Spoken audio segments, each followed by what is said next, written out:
Good afternoon, and how are you? I have a sobering subject which has been simmering for a few hours now. We all know that the church is in a state of apostasy. But what is interesting about this story is that before I go into it, Joel Osteen, many people regard him to be a prosperity preacher, but I regard him to be nothing more than a glorified positive coach, a motivational speaker. That's what he is, a motivational speaker.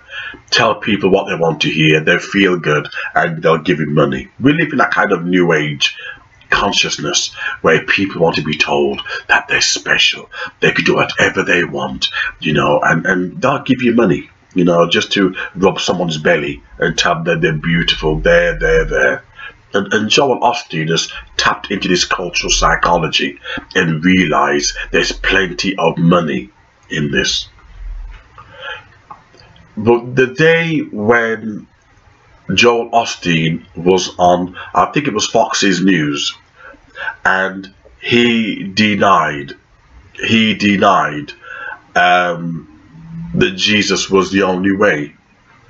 You begin to wonder, then what are you doing becoming a pastor, quote unquote? If a Muslim claims he's a Muslim and he does not believe in Muhammad or the Quran or the Hadith or Bukhari's, he's not a Muslim. You have to believe in the Bukhari's, the Hadith, and every text and sunnah and surah in the Quran, or you're not a Muslim. No matter how violent it is, you got to believe in it. That's what being a Muslim is. However, Joel Osteen, what did he do to compromise what he claims he believes in? He did the Satanic sign. No, sorry, I don't even know it. How innocent I am. He did the Satanic sign. Now, anybody in Satanism, witchcraft, knows what it means. Although it's supposed to be the symbolic icon, I believe, of the god Pan, the old goat. It's a mirror image to Christ the Lamb and then the goat with horns, which is a satanic symbol and made popular by Anton Savan LaVey, who started the Church of Satan. Joel Osteen was seen doing it at a graduation, the Satanic sign, at a graduation. And you begin to wonder, why would a church pastor use the Satanic sign? What is he trying to tell us in that motion? What is he trying to convey to our subconscious mind? Who does he really believe in? Who is his master? Who does he really worship? What is he trying to tell his followers? Many wouldn't care. Many wouldn't care. What's interesting, it was the atheist that found it alarming. Many Christians dismissed it. This is the state the church is in. Many Christians dismissed it as harmless. Harmless. What this demonstrates and what this shows is that the church can easily and is moving towards Satanism. This is what it shows. You've already seen it through the compromising of the gospel, the compromising of this and that, but the church don't care. As long as you call it a church, anything goes. Let me give an example. The Roman Catholic organization. The bourgeois, the bourgeois were a gangster family who was the head of the Vatican. The gangster family. The pictures you see of Jesus, all over the world, in your house, on your books, on your churches, The picture you see of Jesus, I forgot his name, is nothing more than a gangster paedophile whose father told him, look, you're gonna be Jesus, and you're gonna play Jesus, and we're gonna put you everywhere. So when you bow down to this Italian, you bow thinking it's Jesus Christ. If I find a picture, I'll post it later. In fact, let me see if I can do it for you now.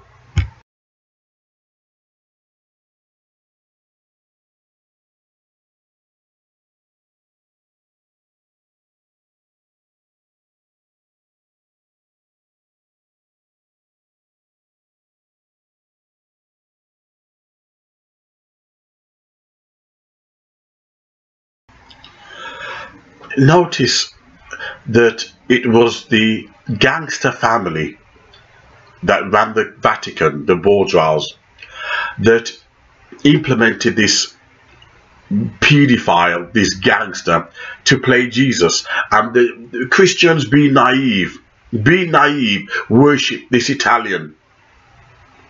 Regretfully, even my mother has a picture of this Jesus on her wall. But go back to Joel Osteen. It is not unusual for people to compromise the truth.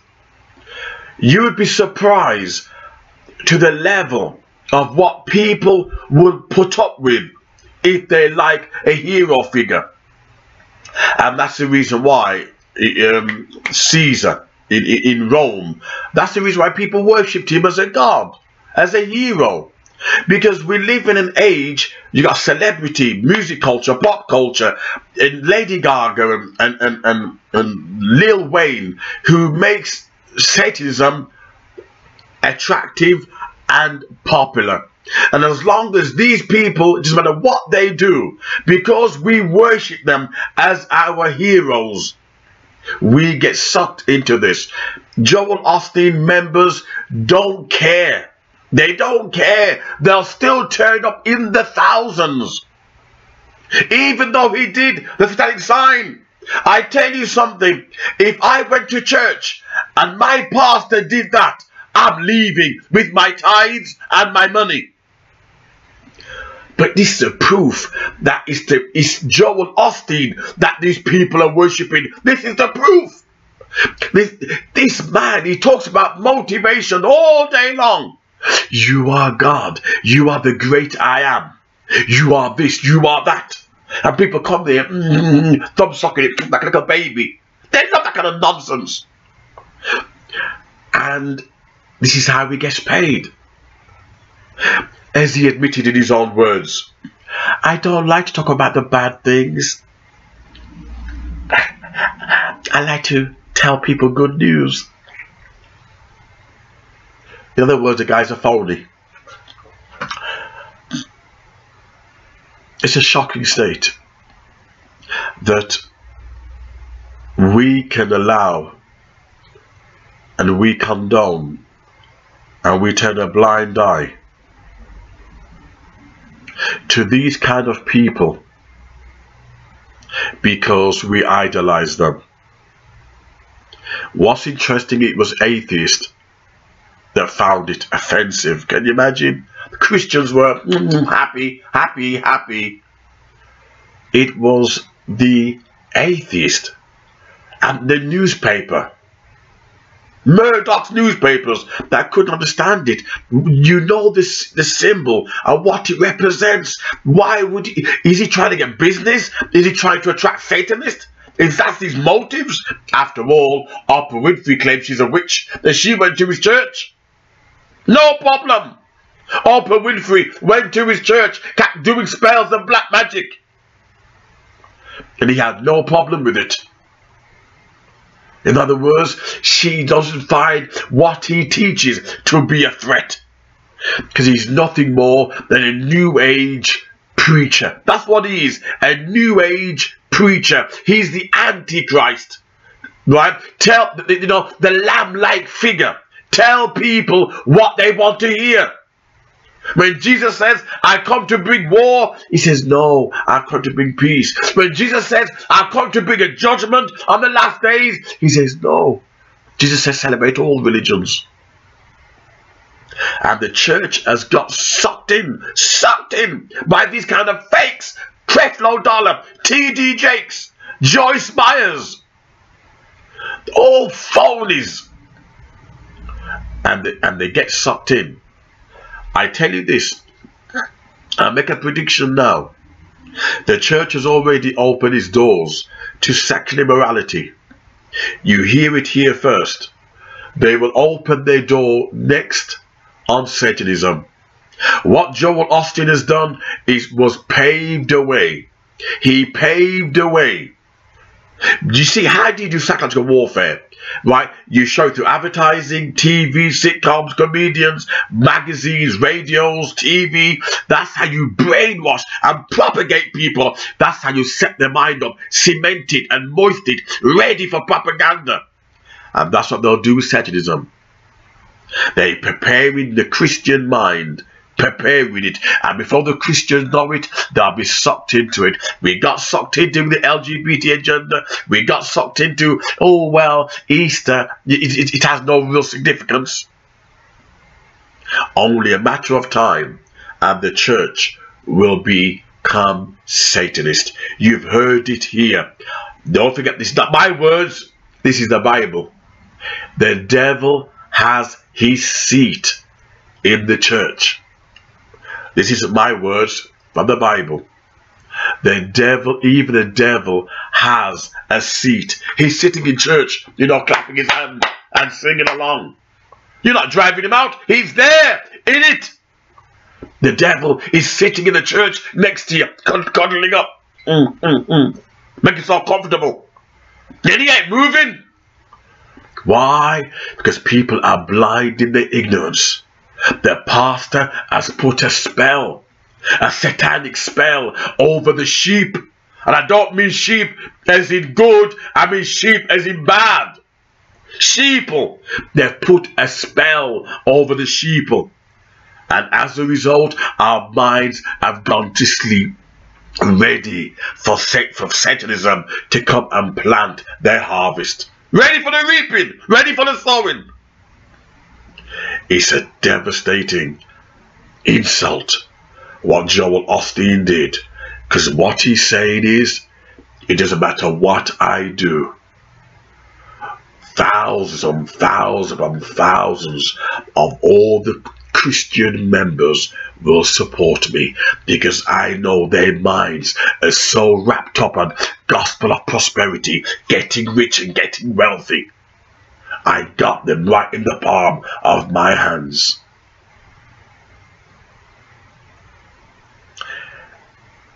I make a prediction. What you see today will continue, with other pastors will come forward and they'll be doing that too. They all belong and connect to the government. They're not separate. They're all interlinked. You think these pastors are separate from the government? You really think so? Why is it you don't come across any revolutionary pastors? Why is it you don't come across any pastors that question the government, right, international foreign policy? How is it you don't get any pastors who question the government on poverty? They're all linked together. They all serve their purpose. They're all Freemasons, controlling the masses. And one day you will see the truth of my words. I promise you that.